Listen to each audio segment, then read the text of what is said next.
حضرت علی اصغر کو تو اچانک اٹھایا تھا امام حسین، باہر نکلے تو گردن پہ تیر لگا تو 6 مہینے کا بچہ وہ بھی شہید ہوا، خون اچھالا آسمان کی طرف تو کہا مولا دیکھ لے، میں نے 6 مہینے والا بھی نہیں بچایا، وہ بھی دے دیا ہے۔ پھر حضرت عباس کو بیٹیوں نے کہا کہ اب نہ، کچھ کہتے ہیں پہلے شہید ہوئے، کچھ نے لکھا بعد میں، اب ہم سے پانی کے بغیر نہیں رہا جاتا، تو جناب عباس پانی کا مشکیزہ لے کے نکلے باہر، ایک ہاتھ کٹا، دوسرے پہ مشکیزہ وہ بھی کٹا، پھر پانی تو بھر لیا تھا لا نہ سکے، پھر گردن کٹی تو شہید ہوئے۔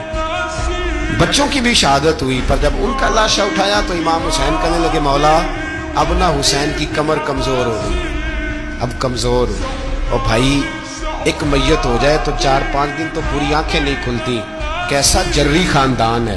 تھوڑی دیر گزری تو امام علی مقام نے پٹکا باندھا، سر پہ دستار باندھی، مولا علی کی تلوار پکڑی، نبی پاک کا امامہ باندھا اور گھوڑے پہ سوار ہوئے تو کہنے لگے زینب گھر تیرے حوالے اور میں اللہ کے حوالے، گھر تیرے حوالے اور میں، اور پھر امام حسین نکلے، امام علی مقام نکلے۔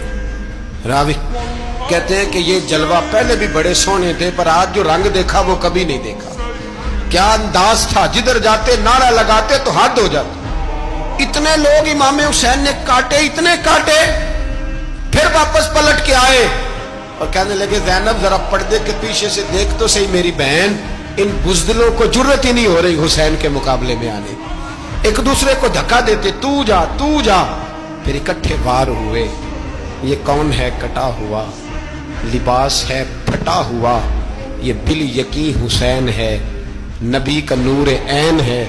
پھر چاروں جانب سے تیر برسے تو امام علی مقام چونکہ نماز کا وقت ہو گیا تھا، اترے گھوڑے سے، خون بہ رہا تھا، گرم ترین ریت سے تیمم کیا، سر سجدے میں رکھا، اور جب شمر آپ کی گردن کاٹنے لگا تو کہنے لگے ٹھہر جا ذرا رب سے ایک بات کر لینے دے۔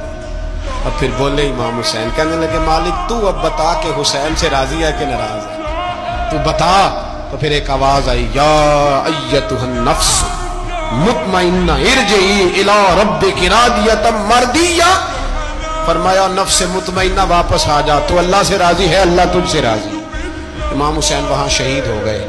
اب یہ قافلہ امام حسین کا سر کاٹ، ذرا دیکھنا غور کرنا، سر کاٹ کے نیزے پہ رکھا ہے، جسم کربلا میں پڑا، عورتوں کو گھوڑوں پہ بٹھا کے لے جایا گیا یزید کے دربار میں۔ یزید پہلے عبید اللہ ابن زیاد نے بدتمیزی کی، پھر یزید نے کی۔ سعودی عرب کا ایک مولوی بول رہا تھا، سعودی عرب کا، ان سے بھی بڑا عشق ہے، جس نے تقریر سننی ہو میرے پاس ہے۔ ہمیں لوگ مشورے دیتے ہیں کہ جو یزید کو اچھا کہے اور حسین کو باغی کہے اس کو ہم امام مان لیں، اس بے شرم بے حیا کو جو نبی پاک کے گھرانے کے بارے میں بکے اسے امام۔ سعودی عرب میں مسجد نبی میں درس دینے والا جس نے تقریر سننی ہو میرے پاس ہے، وہ کہتا ہے یزید تو بڑا اچھا آدمی تھا، اس نے تو بڑی خدمت کی، تو میں نے اسے کہا رشتہ داری کر لیا یزید کے ساتھ، قریب ہو جا۔ شرم نہیں آتی؟ آج بھی نبی پاک کا دل دکھاتے ہو، حیا نہیں آتی، خیال نہیں آتا؟ اور لوگ گھر میں بیٹھ کے باتیں کرتے ہیں، کہتے ہیں جی جو بیت اللہ میں ہو وہ بھی برا ہو سکتا ہے۔ بیت اللہ میں تو 360 بت بھی تھے، وہ اچھے تھے۔ مدینے میں تو 360 منافق بھی رہے، پوری سورہ منافقون نازل ہوئی، وہ اچھے تھے۔ عجیب تماشا بنا دیا لوگوں نے مذہب کا۔ وہ آج بکرا ہے، آج میرے پاس ویڈیو آئی ہے، کہتا ہے یزید نے تو بڑی خدمت، تو عبید اللہ ابن زیاد نے قتل کیا۔ بے شرمو، اگر عبید اللہ ابن زیاد نے بھی قتل کیا تھا تو حکومت کس کی تھی؟ بولیں، بول کے بتائیں۔ تو پھر یزید نے عبید اللہ ابن زیاد کو سزا کیوں نہیں دی، بلکہ ایک جگہ 2 گورنریاں دی اس کو؟ یہ حال کیا۔